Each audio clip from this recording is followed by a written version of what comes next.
Ladies and gentlemen, drivers, gig workers, and everyone in between, welcome to This Week in Rideshare podcast.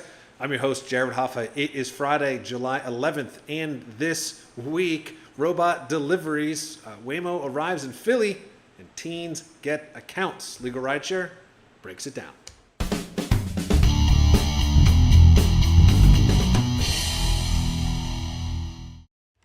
And from Legal Rideshare, I'm joined by the co-founder and lead attorney, Bryant Green. Bryant, happy Friday.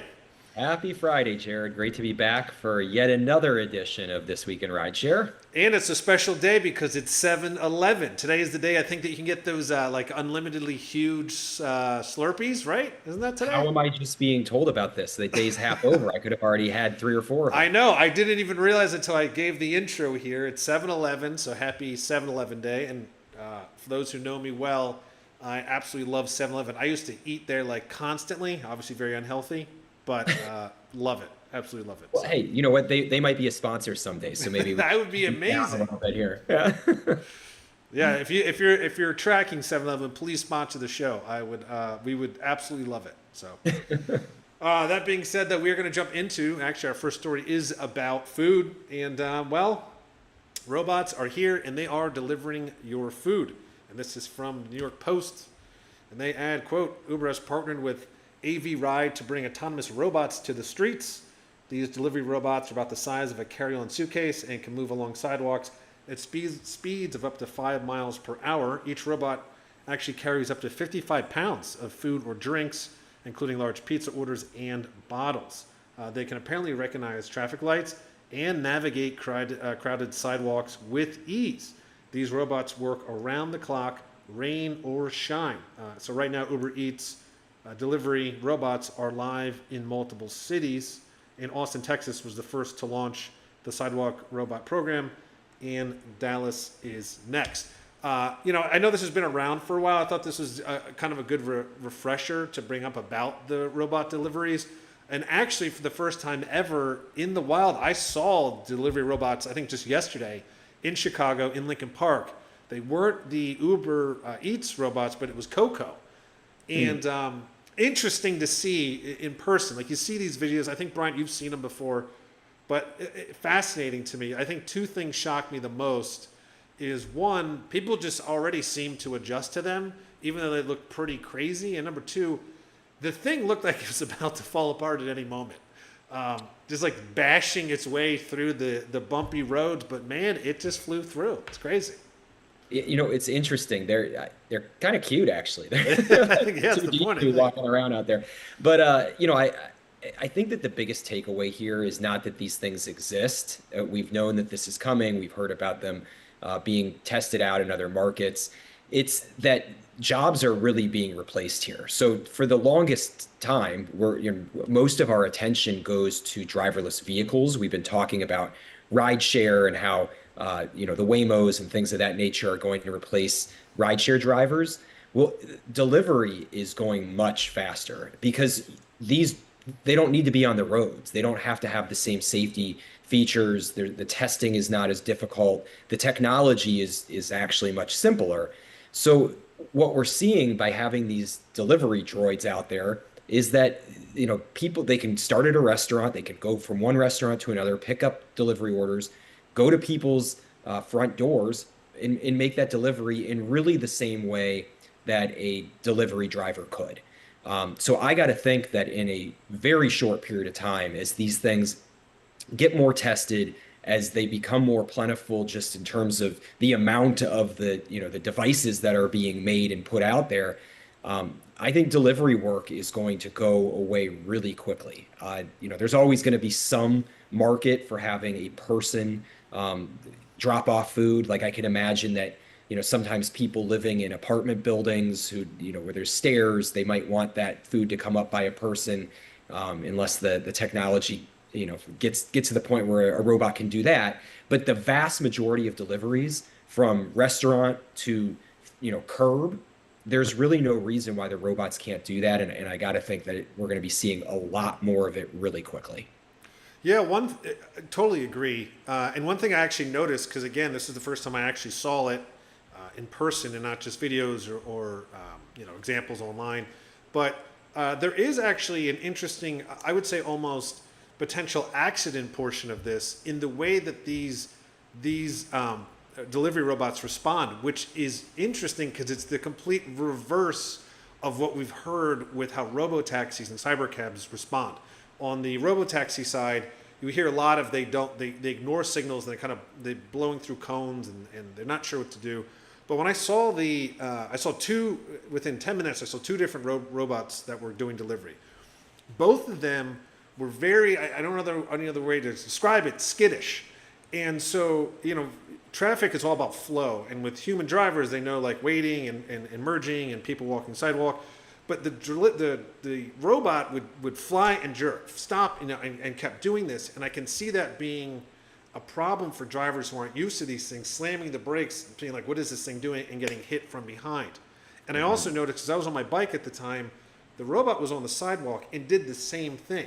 Now, if I was a car and wasn't used to that, and the robot looks real close to me and it just slams, it may freak me out and think, is this thing going to jump the road? I hit the brake, someone hits me. So I think there's something interesting about it as far as it's almost hypersensitive compared to what we're hearing about the autonomous vehicles. And so clearly some of this stuff has to get ironed out. Yeah, the technology definitely could improve. And I like, just as a technology, I think it's safer than the driverless vehicles because it's not going as fast. It's spending a lot less time on the roadway. But your point is really well taken that if it affects traffic, if it affects pedestrians, when it's crossing streets from, one street corner to another, you could certainly see the opportunity to cause mayhem, to put drivers in a position that they're not used to being in. And really that's how accidents happen, is when drivers are forced to make unusual and quick decisions, things tend to go wrong. And if these devices are causing those sorts of environmental changes, that is a cause for concern.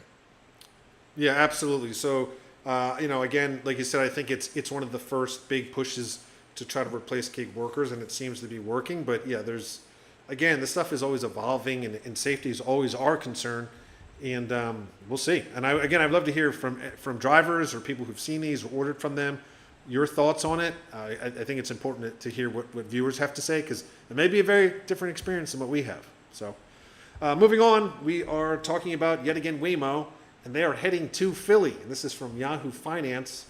They reported, quote, Waymo kicked off two, as they call them, road trips to Philadelphia and New York City on Monday, signaling the interest in expanding into the northeastern cities. For its Philly trip, Waymo plans to place vehicles in the most complex parts of the city, including downtown and on freeways, according to a spokesperson. She noted folks will see Waymo vehicles driving, quote, at all hours throughout various Philadelphia neighborhoods, from North Central to Eastwick, University City, and as far east as the Delaware River. And in New York City, Waymo will drive its cars manually in Manhattan, just north of Central Park, down to the Battery and parts of downtown Brooklyn. The company will also map parts of New Jersey and Hoboken in New Jersey as well. So for those who have been to Philly and know Philly roads, and even East Coast, like I grew up outside Philly and been to Philly. Actually, I was there recently. This is a huge tackle for Waymo. And this is pretty impressive. Those roads are crazy. They're windy. You can get very confused very fast. So the fact that they're already pushing for this and the weather is way faster than I thought it would be, honestly. Yeah, it's interesting that these are the cities that they're choosing first. You would think that as they expanded, they would want to choose warm weather, easier grid type cities, where it's, the car can easily learn the roads and the computer software is far less likely to have to, learn on the fly, for lack of a better way to saying it. It must mean that they think the technology is there if they're willing to take this big leap to these two markets where you indicated that it's crazy. Like in Philly, the roads are windy. In New York, they're obviously extremely congested. So Waymo must be very confident that their technology is ready for the big show, when there would be easier markets that might also provide large populations that they could have jumped to before these these crazy places that they're sending their cars. Yeah, I think, to me, it seems like they're kind of punting the ball and seeing where the system may break. I mean, that's what it feels like to me. They've done a very successful job of gradually getting, and like you said, it's surprising they're not going and continuing that sort of safe, gradual movement. This may be, okay, let's push the threshold here and see if Uber can handle something like this with heavy congestion, tight roads, windy roads, a lot of one ways, where, if you're not in the correct lane, you're never going to get over. I mean, it's just how it goes, especially in Philly. So that's how I feel. And my guess, or my thought is, and I could be wrong on this, if there's some issues with this, they may hold back and not officially release Waymo for a little while, but then they'll know, hey, this is where we're hitting what is often referred to on tech companies as pain points. Where is this thing breaking down? Yeah, so that's what it feels like. Like, they know that they can do a mountain, or not a mountain, a desert town. They know that they can do the streets in California. This is a good opportunity for them to really see how their technology responds. And as you indicated, like if they find that there's a pain point there, maybe they go next to, a town in Texas as opposed to an East Coast, huge city with one-way streets and massive congestion. Yeah. So yeah, it'll be very interesting to see when it officially deploys after as they call it, the road trip. So we'll see. And for our final story today, of course, yet again about Waymo, and this is again, need that out of here. Waymo is offering teen accounts. This is from Bloomberg. They reported, quote, teens from 14 to 17 can have a user profile paired to a parent's account starting on Tuesday. It's already happened. The company said in the statement. The program will be initially available where Waymo's vehicles operate in the Metro Phoenix area. The company intends to expand teen service to other cities. Waymo says it will have specifically trained support agents available to assist teens during rides and will loop in parents during trips if needed. Parents can also track the real-time status of a trip if the teen rider opted to share it. That's a very different approach compared to Uber, which allows parents to be automatically notified when teens hail a ride and check progress at any time. This, to me, feels very much like Waymo's golden egg endpoint of their business. If you get the teens now, in 10 years, they're never going to leave Waymo. This is going to be the only thing they ever use forever. Yeah, I think you're right that once you build that brand loyalty from a young age, then you don't go back. And perhaps traditional rideshare, the Ubers, the Lyfts, when these teens are in their 20s, those companies may be hurting because the teenagers now are going to have this loyalty to the driverless vehicle. They're going to be used to having, no driver without conversation, without risk of, that comes with human interaction. So I think it's a very smart ploy. I will say, just so I am consistent, that I hate the idea. I've said this about Uber. I said that I didn't like having teen accounts, that I thought that there was all sorts of risks associated with it, particularly now with driverless vehicles being at their such early stage in development where things go wrong, people get locked in cars do circles around cities without the person being able to get out. I think there's a lot of ways that a teenager can be placed in a situation that they don't have the life experience to get out of. And it can cause a lot of physical harm, God forbid the car crashes, or just, emotional turmoil and fear. So while I, appreciate the business move, while I understand what is going on, I think you make a great point about building loyalty from a young age. I am consistent in saying that I think that rideshare and, this sort of ride type business should be for adults and accompanied minors. The minors really just don't have any reason to be cruising around cities in autonomous vehicles. It doesn't make sense to me. Yeah, and this is actually, I have a question for you about this specifically because it says, and I'd like to know how they're getting away with this. It says, okay, so these are teens from 14 to 17, have a user profile paired to a parent's account, but it says, the parent can be looped in if needed. So how legally are they getting away with basically saying the teen is the main user? Is this one of these loopholes again where they're saying, we're not a transportation company, we're a tech company, and technically tech is like 13 plus, that you can have your own account. How are they getting away with it being under 18? They're saying Well, they're the I don't think worst. there's any, unless there's specific states that have laws, there's nothing legally that says that a minor can't take a taxi cab, a ride share, or a driverless vehicle. So I think this is more of like a terms of service where Waymo is putting the onus on the parent to link the account. It has to be linked to somebody who's 18.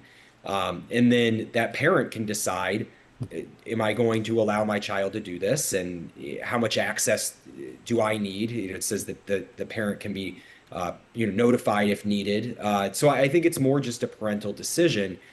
I'm just not sure that it makes sense for teenagers to be in these vehicles. I don't think it should be an option because I know there's parents that are going to use it. I understand the utility. I get the fact that people have to work and sometimes you can't come home early to take your kid to their soccer practice. I get that. But I just think that the risks of putting teenagers in these vehicles it outweighs the reward. And I don't know that the companies should be giving parents the opportunity to put their teenagers in these cars. Yeah, I mean, they obviously are weighing this back and forth, and they know we exist as a company, so they clearly think it's worth the risk. But if it's not, we'll be there waiting. So, I don't know what else to say about that. Yeah. But that is our stories this week. And as always, Brian, I'll let you have the final say before we head into the weekend. Just always remind everybody that if you find yourself injured in an accident while working or as a passenger in an Uber, Lyft, or other rideshare related activity, Legal Rideshare is always here for free legal consultations. We can help you recover things like the cost of medical treatment, pain and suffering, wage loss, any other damages. So please reach out to us. Don't hesitate. All of our contact information is on our website, legalrideshare.com. And as I mentioned, like the cases do not get better with time, so call right away. Thank you, Brian. And as I like to say, that is the end of this week in Rideshare. See you next week.